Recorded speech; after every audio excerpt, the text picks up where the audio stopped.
小师叔和长早是一样的，身份尊贵。你们这样以下犯上才是宗门大忌。你们这样就不怕出了秘境被问罪吗？我们只是想理清真相。小师叔，如果宝物真的不在你们身上，何不让我们搜一搜，以证清白？不行，我爹说了，财不外露，更不可能让人搜身。废话那么多做什么？小崽子，把宝物交出来！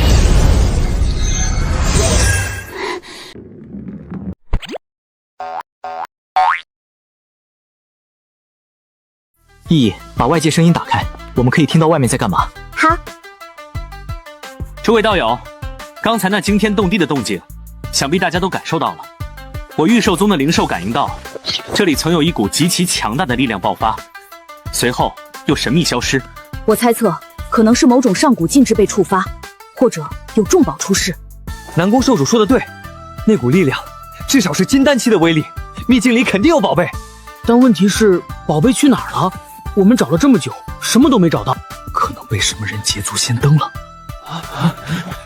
各位师兄师姐，清雪有个想法，既然那股力量那么强大，会不会根本不是我们能触碰的东西呢？也许是什么上古凶兽苏醒，或者魔道邪物现世。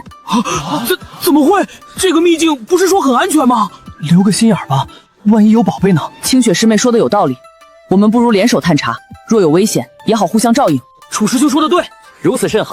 我御兽宗愿意提供3只寻宝鼠，帮忙探查地脉异常。我天眼宗有破黄法眼，可识破幻术。我玄天剑派弟子当仁不让。我来宗也愿意，报一个一起探查。他们要联手找宝贝，可不是没有宝贝吗？这个不是意义的那个符箓造成的吗？意义不知道呀，意义只是在打坏人。你刚才用的那张符还有吗？还有9张。9张那种威力的符箓能把整个秘境炸飞吧？这小丫头到底是什么来头？她师傅又是什么人？收好，千万别再用了，再用的话，整个秘境的人都会盯上你。依依知道了。这边看看，这边看看，去那边，去那边，这边。他们在怀疑有人得到了宝贝，然后藏起来了。我们得想办法离开这里，否则等他们找不到宝，肯定会开始怀疑身边的人，或者我们，到时候就麻烦了。诸位师兄师姐，请问你们谁看到我小师叔了？就是玄天剑派那位林小师叔。没见到，没见到。怎么，你小师叔走散了？唉，不止小师叔，还有我们剑派的其他几位丹灵根子钱师弟、李师弟、云师弟、柳师妹也都没见到，一直没见到他们，我有点担心。苏师姐还真是善良啊，自己明明和他们差不多大，还这么关心照顾他们。那几个孩子也是，怎么不懂事还让你担心？说起来，一直没看到他们，不会是他们把宝物拿走了吧？各位别这么说，小师叔他们不是那样的人。知道，又来这套。清雪师姐每次都这样，讨厌。啊，他经常这样。你不是会算吗？天机阁少阁主自己算，还问我们？确实想算。刚才那一瞬间，又多了一种让我相信苏清雪是善良的诡异吸引力。一个人怎么可能同时拥有2种规则层面的影响能力？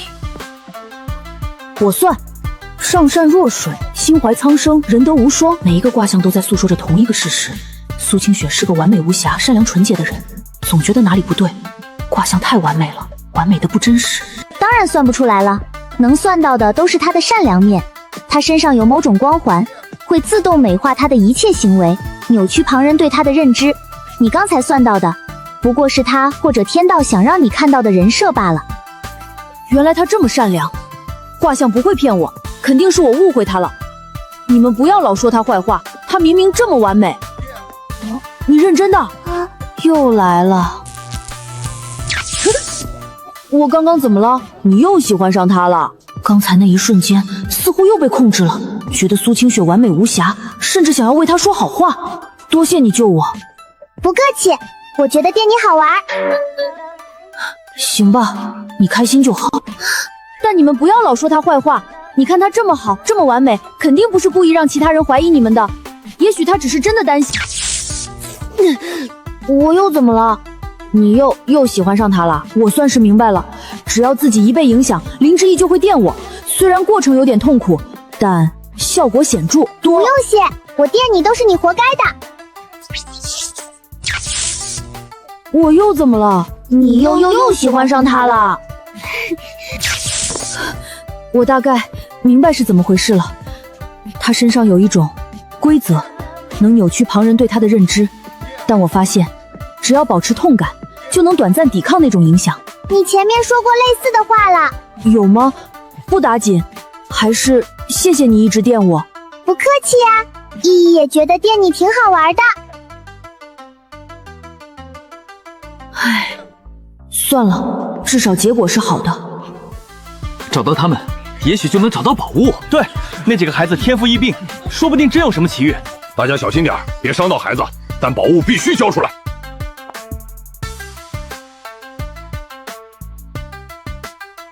他们真的要找我们了？怕什么？他们又看不到我们。但一直躲着不是办法，毕竟还有多少天？19天。有了！既然他们怀疑我们得了宝贝，那我们就给他们一个宝贝。当然是假的。什么意思？天机阁有一种秘术，可以伪造天机感应。我可以制作一个假的宝物线索，引导他们去某个地方寻找。等他们发现那里什么都没有，就会以为宝物已经被别人拿走了，或者根本不存在。那他们不还是会怀疑我们？所以我们要制造不在场证明。等他们被假线索引开后，我们立刻现身，和另一队人偶遇，这样就有了证人，证明我们一直在别处活动，根本没来过这里。你确定你能做出假线索？你不会被那个讨厌鬼影响，反过来害我们吧？我现在清醒得很，而且如果你发现我不对劲，随时可以电我。好，那依依就勉为其难信你一次。那我们什么时候行动？现在，趁他们还没完全组织好搜索队伍，我们抢先一步。那就这么定了，我们听你的。你这是干嘛？防止被蛊惑。那你现在看得见吗？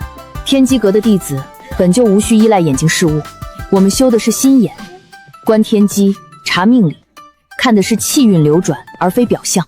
这样就能抵抗那个讨厌鬼的影响，至少能削弱。视觉是受到它光环影响最直接的途径，不看、不想、不念，就能保持清明。聪明。苏清雪的光环确实主要通过视觉和语言传播，隔绝视觉，再保持警惕，确实能大大降低被影响的风险。好吧，那我们现在该怎么做？按计划行事。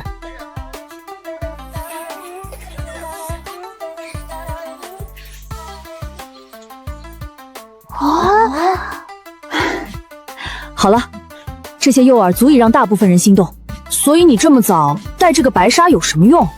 我们也没出去，你现在也看不到苏师姐，听不到她的声音。对呀，对呀。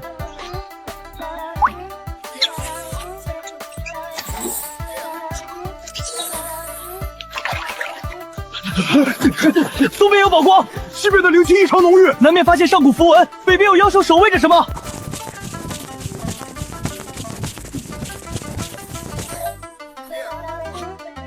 可以了，现在去找我们天机阁的队伍。你确定你们的人不会怀疑？不会，我有正当理由。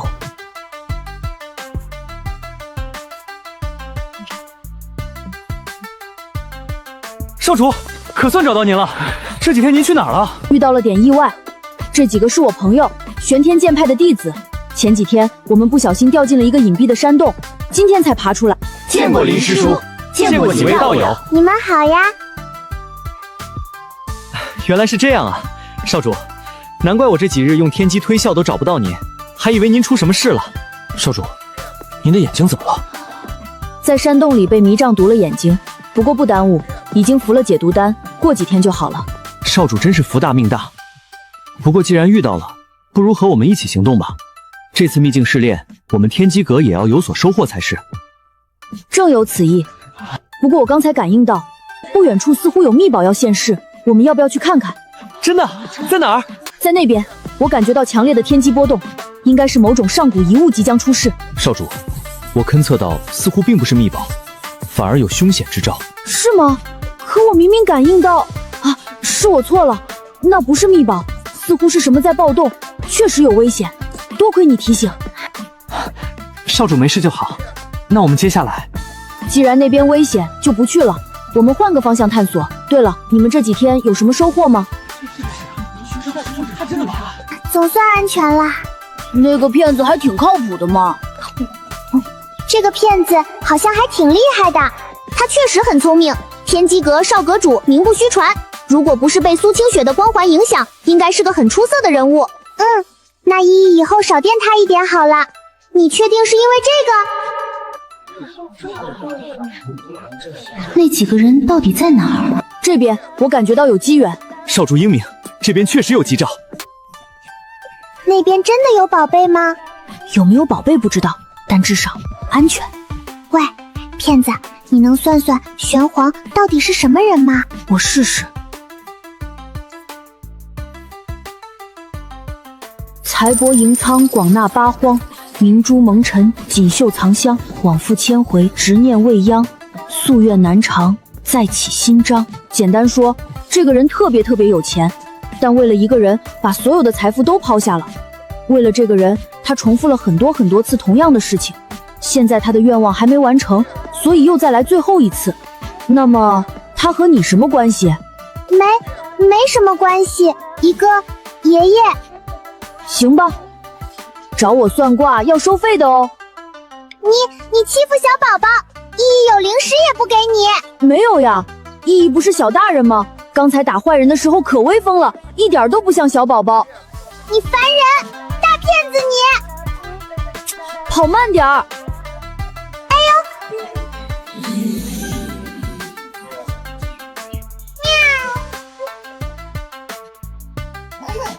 嘎嘎坏！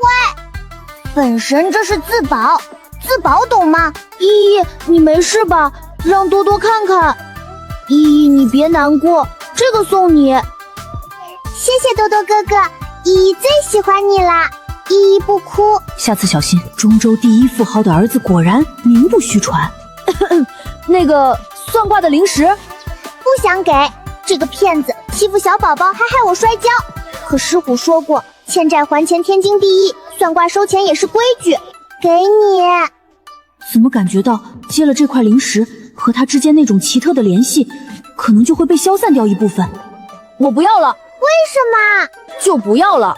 你坏，你必须拿着。略，来抓我呀！你等着，等等我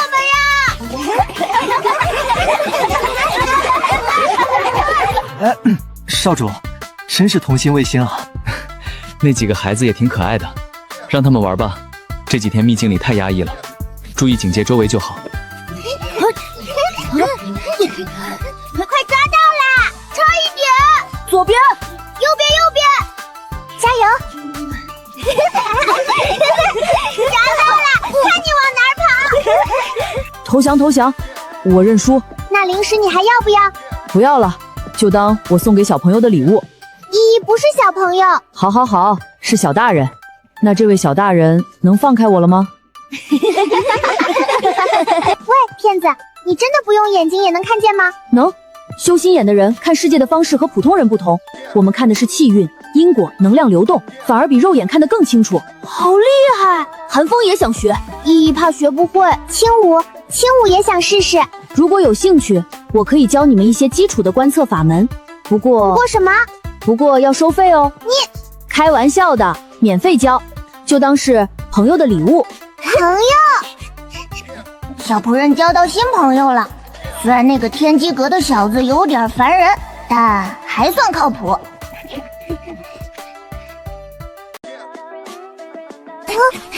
依依，我们明明没有拿宝物，为什么不和他们说清楚呢？这样他们就不会误会我们了呀。云逸，你反射脖咋这么长？什么是反射脖？算了，没事。匹夫无罪，怀璧其罪。什么是醉不醉的？你喝酒啦？听不懂，韩风也不懂，轻舞也不知道。依依饿了。你们几个能不能多读些书？我们还小，我们还在长身体呢。师傅说了，小朋友要多睡觉多吃饭，才能长高高。行，那李寒风，你已经6岁了，我就比你大2岁，我都知道这句话的意思。我家从小就困难，没有银子去私塾，我真该死啊！那你呢，钱多多？你家总该请得起先生吧？我爹说，学习有金子有零食，好吗？与其浪费时间读书，不如学怎么赚钱，怎么鉴定宝物，怎么讨价还价，那些都是实实在在的本事。我3岁就会看账本了，4岁就能分辨上品零食和中品零食的区别，5岁我爹说可以开始学基础了。我竟然觉得有点道理。可是不读书怎么明白大道理？怎么在天机阁读书是理所当然的事，但为什么重要？师父没仔细说过，我自己也没深想过。反正就是很重要。哦，那个简单说就是，如果你有一个很漂亮的玩具，其他小朋友没有，他们可能会来抢。就算你说是你的，他们也不信，因为大家都想要。可是依依的玩具很多呀，皇宫里有一屋子呢。多多也有很多玩具，金子的、玉的、宝石的。算了，你们只要记住，如果有人问起宝物，就说不知道、没见过、没拿过，其他什么都别说，明白吗？明白。很好。这定是我的机缘。诸位师兄，清雪略懂灵植，这株植物看似无害，但说不定有什么玄机，不如让清雪先去看看。清雪师妹小心，我陪你，我也去。没在古书上见过，也许是上古遗种。清雪，要摘吗？如此宝物，若是不取，恐遭天谴。清雪，我去帮你摘来。等会儿该怎么合理的让他送给自己呢？我来。南宫师兄、楚师兄，你们好厉害！让我看看这是什么？怎么回事？地龙翻身，快跑！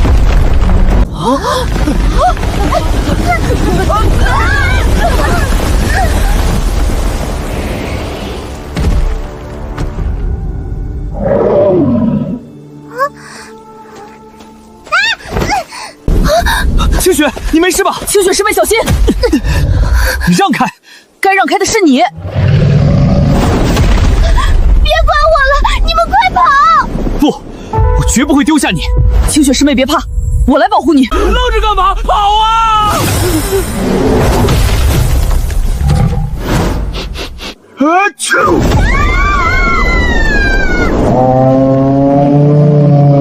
趁现在，快跑！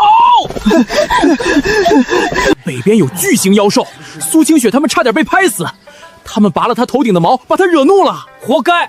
谁让他们贪心？不过听说他们身上都是那个东西的口水，还是鼻涕。别说了，恶心死了！我的女神！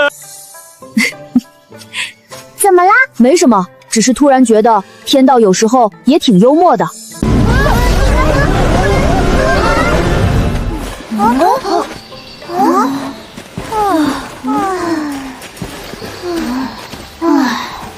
我感应到附近有温和的大型灵兽，可以借用一下代步。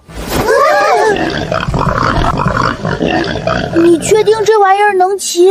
试试看嘛，我算过了，他们今天心情不错。你怎么算的？算他们今天吃了几斤草？差不多吧。根据他们粪便的分布和新鲜程度，可以推测。依依，不要听这个！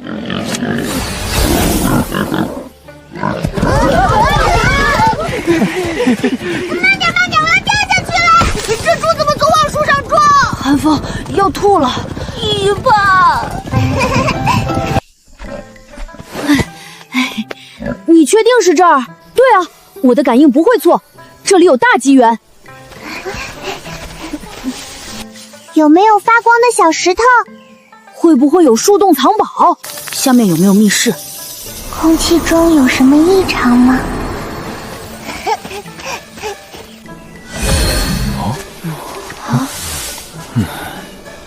你说的机缘不会是这个吧？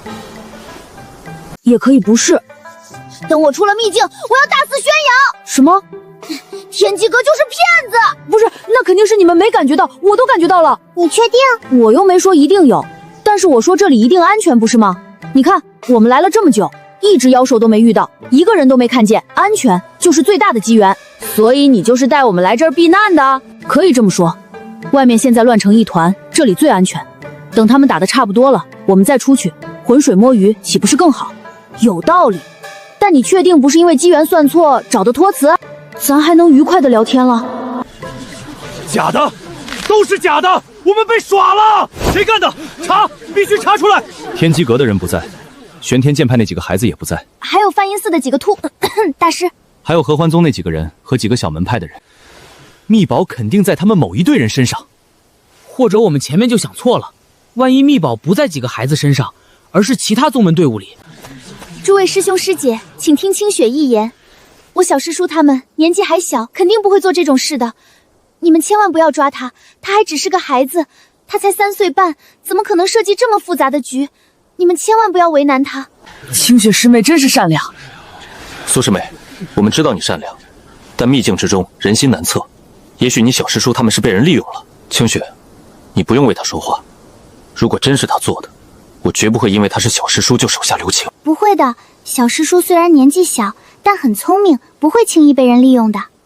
苏师妹的意思是，他有可能？我不是那个意思。3岁半怎么了？3岁半的天灵根，还有凤师叔祖那样的人物当师傅，谁知道有什么底牌？他们什么时候来呀？快了，已经有一队朝这边来了。那我们是不是要躲起来？不用，让他们进来，然后看戏。就是这里。灵兽的感应就是这里，但他们肯定用了什么隐匿手段。要不我们先喊话，万一小师叔他们愿意主动出来呢？清雪妹妹说的对，先礼后兵。天机阁的诸位道友，玄天剑派的师弟师妹，请现身一见。我们并无恶意，只是想弄清秘境中宝物的事情。哼，看来是不肯出来了，那就别怪我们无礼了。怎么回事？他们布了阵法。该死，直接闯进去！我就不信几个小娃娃能布出多厉害的阵法。蜘蛛，好大的蜘蛛！救命！救火！好冷，怎么突然下雪了？我的腿动不了了！蜘蛛来了！我怎么控制不住自己了？这是什么阵法？从未见过。小师叔他怎么会这么厉害？我们还是先想办法救人吧。面的坏人听着，1数到3，如果你们不离开，1就要放大招啦！1，他在虚张声势。2，我们这么多人，怕他一个小娃娃。3。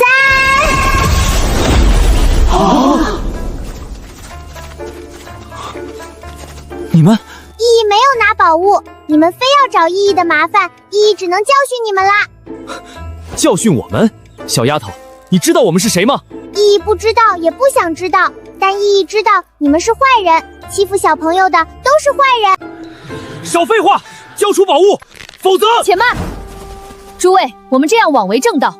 秘境资源全凭本事。本事？10几个宗门上百名修士围攻几个孩子，这叫本事？这叫恃强练弱。我看你们是穷疯了，连小娃娃的东西都抢。谢某不才，但上知礼义廉耻，诸位行径与邪修合意，想抢就抢，何必找那么多借口？收拾收拾打包当邪修去呗，还披着正道皮囊做什么？我虽修为低微，但上知廉耻2字怎么写？你没必要抢吧？欺负同门是不对的。瞪我做什么？小师叔和长早是一样的，身份尊贵。你们这样以下犯上才是宗门大忌。你们这样就不怕出了秘境被问罪吗？我们只是想理清真相。小师叔，如果宝物真的不在你们身上，何不让我们搜一搜，以证清白？不行，我爹说了，财不外露，更不可能让人搜身。废话那么多做什么？小崽子，把宝物交出来！凭什么给你们？够了，不管宝物在谁身上，今天这事到此为止。可是，没有可是。秘境试炼还有10几天，我们难道要一直在这里耗着？别忘了，试炼结束还要评比成绩，收集的灵草、斩杀的妖兽、发现的机缘，这些才是正事。是啊，我们来秘境是为了试炼，不是为了什么虚无缥缈的宝物。而且那宝物存不存在还不一定呢。走吧，该干嘛干嘛去。这几位小友，抱歉。清雪，算了，来日方长。可是，讨厌鬼！哼，赢了！被打跑了！依依好厉害！那当然，依依可是小师叔。总算走了。这肉真香。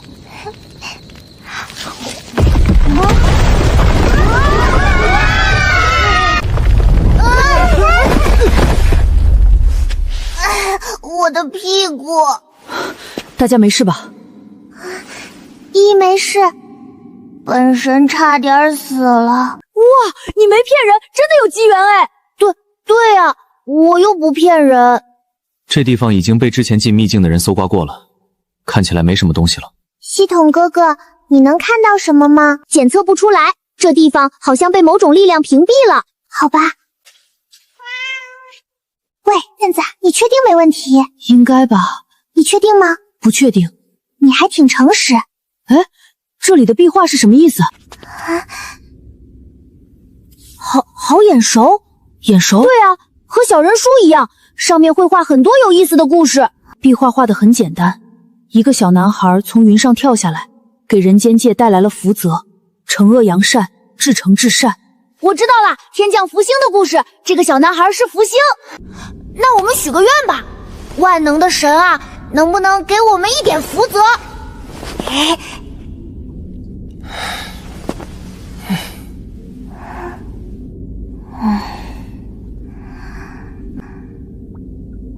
骗人吧，这样显得我们6个好傻哦。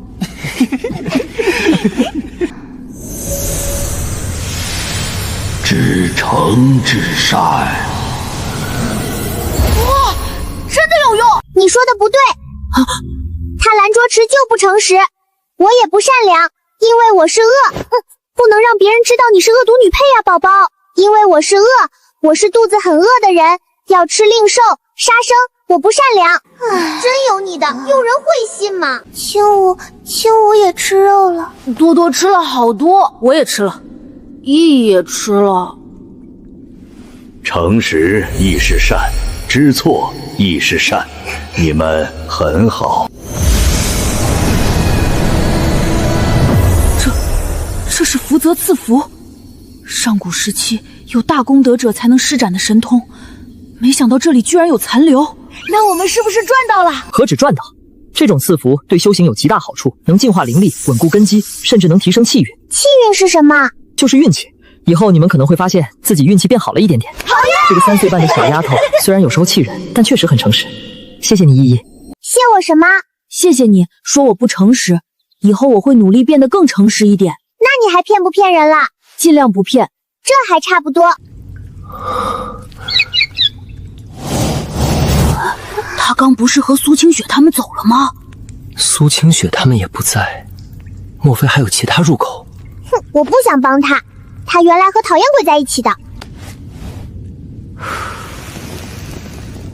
寒风哥哥，你要干嘛？饿了，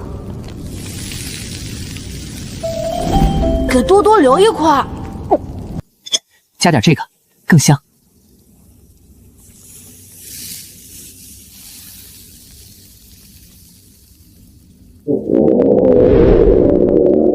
好吃！寒风哥哥手艺真好，再来一块。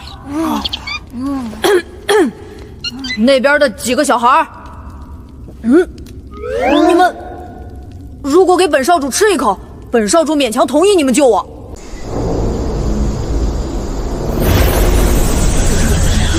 小徒弟终于要回来了，这20天他肯定搞出了不少幺蛾子，不过没关系，有为师在，天塌下来也能顶住。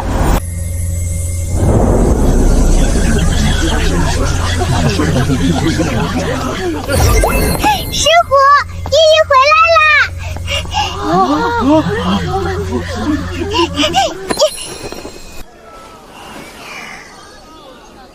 炼气大圆满，进秘境时还只是炼气6层，怎么出来就大圆满了？在秘境里似乎不会被太大压制，而且这气息沉稳浑厚，根基扎实的不像话。那是玄天剑派那个天灵根小师叔，炼气大圆满，他才3岁半吧？20天从6层到大圆满，这速度不愧是天灵根。师傅，多多找到好多灵草，我斩了一头疾风狼。依依想你了。师傅，我也回来了。4个孩子都是炼气8层了，气息稳定，显然在秘境中收获不小。儿啊，你的眼睛怎么了？没事，假的，防小人。小人？回去说。没事就好，没事就好。这次试炼收获如何？收获，清雪不敢说。怎么了？清雪在秘境中一直担心小师叔他们的安危，没怎么专心寻找资源，所以收获不多。那几个孩子没给你添麻烦吧？没有，小师叔他们很独立，不需要清雪照顾的。林师叔确实不太合群，这些倒是不算什么，只是小师叔他们好像对我有些误会。误会？什么误会？我也不知道，清雪只是关心他们，怕他们遇到危险，但他们好像很不喜欢我。青兰长老，这不怪清雪，是林师叔他们太过分了。清雪一片好心，却被他们当成了恶意。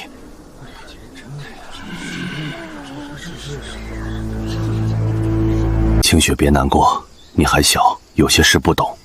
有些人天生就骄傲，不把别人放在眼里，你做好自己就好。然后依依就用师傅给的符箓把坏人都打跑了。还有，依依遇到一个老爷爷，他教依依画符，依依还交到了新朋友。那个骗子不对，是蓝若池，他教依依算卦。师傅，依依还有好多宝贝都装在漂亮珠子里。回去给师傅看看。好呀，师傅帮依依看看哪些有用，哪些可以送给朋友。走吧，我们先回七凤峰，师傅给你准备了好吃的。好耶！依依要吃桂花糕，还有灵果，还有都有。晚辈蓝若池，见过师叔祖。天机阁的小子有事？晚辈想和依依道个别。骗子，你要走啦？能不能别叫我骗子了？那你骗没骗过人？骗过。那你就是骗子。行吧，你赢了。这个给你，以后如果想找我或者遇到什么麻烦，可以用这个传讯。这是什么？传讯玉牌，只要注入灵力就能和我通话，不过有距离限制，太远就不行了。好厉害！那依依想找你的时候就叫你。可以，不过别在半夜叫，我要睡觉。知道了。那依依走啦。下次见。儿啊，那个小娃娃不简单呐。确实不简单。你和他朋友？只是朋友。爹，他才3岁半。对，3岁半。那等你长大了再说。爹，你再这样，我回去了。好，不说了。走吧，我们也该回去了。这次秘境之行，你好像收获不小。收获很大，不只是修为上的，更是心境上的。我好像明白了什么才是真正的善，什么才是真正的朋友。师傅，依依下次还要来玩。好，下次师傅陪你来。好了，现在该统计试炼成绩了。秘境试炼结束后，各大宗门会根据弟子们的收获进行评比和奖励。虽然小徒弟他们收获颇丰，但依依，你的收获打算上交多少？什么收获？依依不知道呀，依依只是个小宝宝，什么都没找到。你就知道，行吧，那就象征性的交一点。依依听师傅的。象征性的交一点，那我就交1块下品灵石好了。反正须弥珠里的宝贝都是我的，谁也别想抢。算了，随他吧，反正七凤峰不缺那点东西。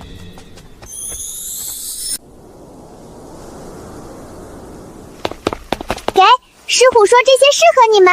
谢谢依依，多多一定好好学。多谢依依妹妹，我会努力的。依依，为什么你没有？依依有呀，依依好多雷系功法。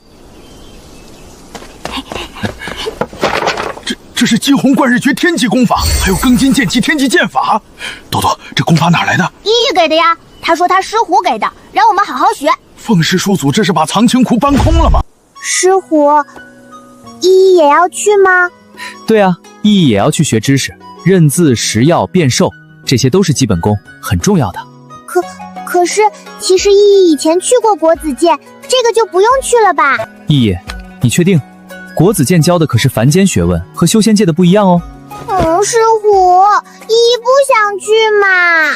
好了，你看你的其他小朋友也要去啊，钱多多、李寒风、云逸、柳青武他们都去。真的？真的。还有，你不喜欢的苏清雪，她也得去。你想不想比过她呀？她肯定会认真学习的。如果你不去，不就输给她了？不止苏清雪要去，楚云兰也要去哦。依依难道想看着他们在学堂里得意洋洋吗？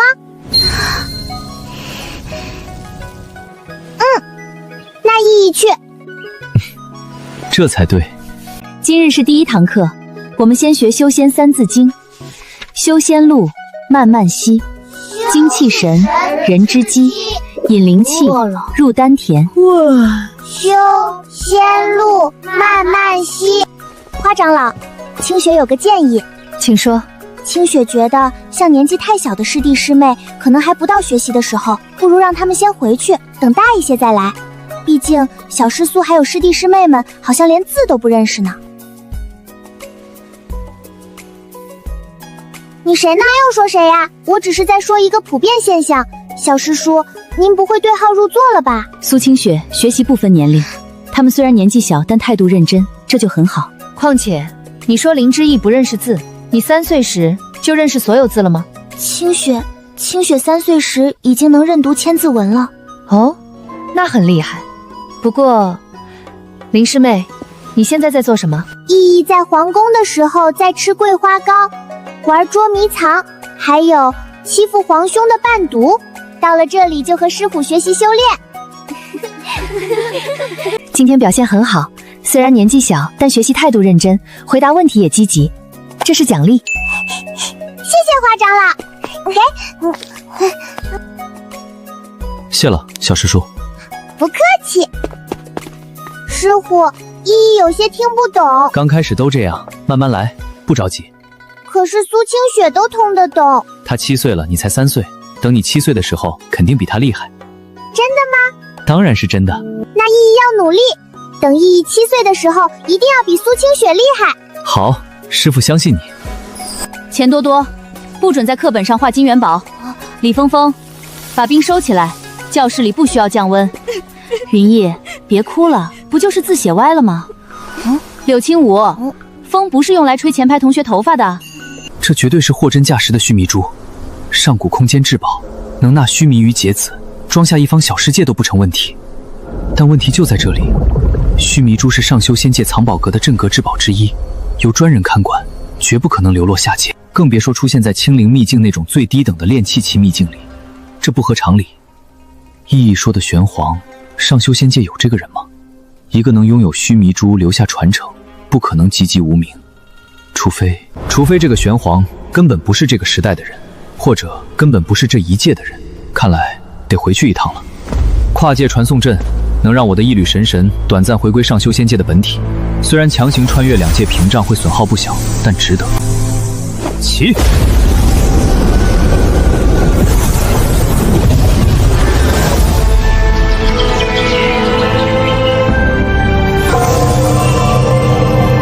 恭迎仙尊归位。免了。仙尊，您这次回来是否要闭关冲击大罗金仙的境界？属下已经准备好了所有所需资源。不急，带我去藏宝阁。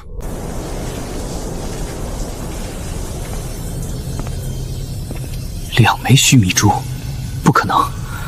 这种级别的至宝，诸天万界都独一无二，绝不可能出现第2枚。除非……君妖，这枚须弥珠最近可有什么异常？回仙尊，没有任何异常。藏宝阁的禁制完好，记录显示最近3000年都没有人动过它。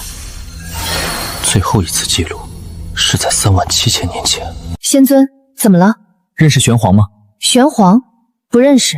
仙尊，这是哪位仙家的名号吗？属下从未听说过。连君妖都不知道，那这个人要么不存在，要么存在的年代太过久远，久远到连记录都湮灭了。行，我知道了。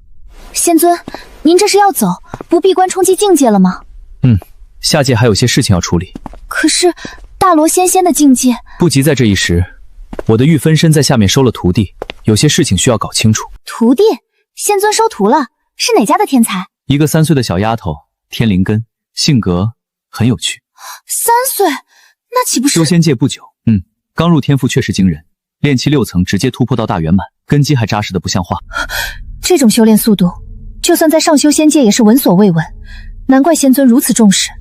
不只是因为天赋，他身上有些谜团，比如那枚须弥珠，比如那个玄黄。仙尊是怀疑有人在下界布局，也可能是更复杂的事情。我该回去了，本体继续闭关，这缕神石回去主持下界的分身。是，恭送仙尊。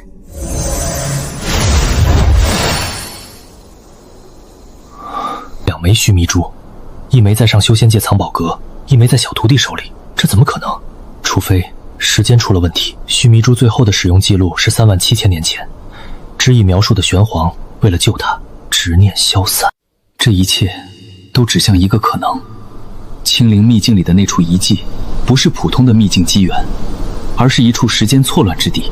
在那里，过去、现在、未来可能发生了某种交织，时空紊乱，这可不是小事。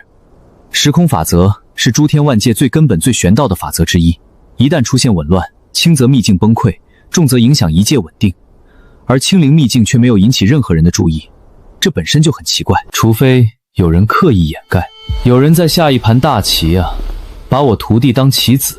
不管是谁，不管有什么目的，感动我的小徒弟，就要做好承受仙尊怒火的准备。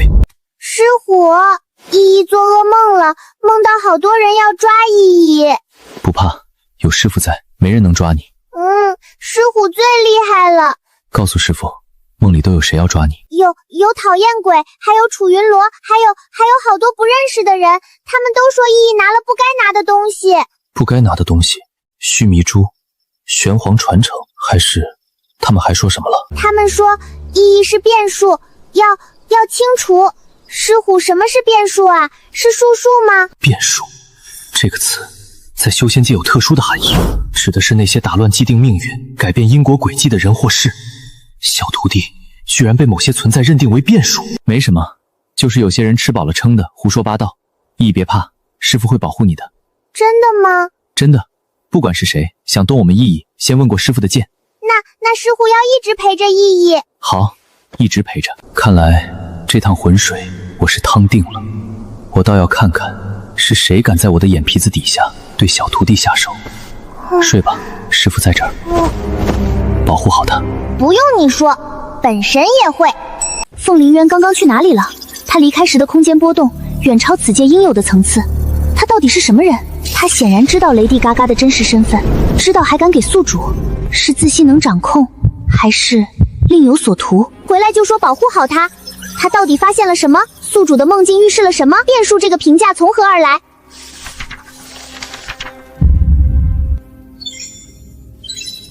秘密是什么呢？都在隐瞒什么？假设这个世界并非小说世界，而是真实存在的修仙界。假设所谓的原著其实是某种预言记录，林之意只能走向悲剧。假设苏清雪和楚云兰并非主角，而是被选中的棋子。警告：触及核心禁忌，惩罚强制休眠3个时辰。谁都不能伤害宿主，不能伤害他！你们有阴谋，我发现了！凭什么所有人必须活在那个既定的、冰冷的、充满背叛与痛苦的结局里面？不公平，这不公平！这是什么？眼泪吗？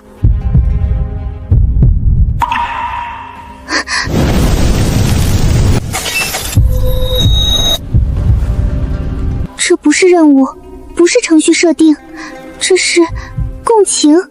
3、2、1。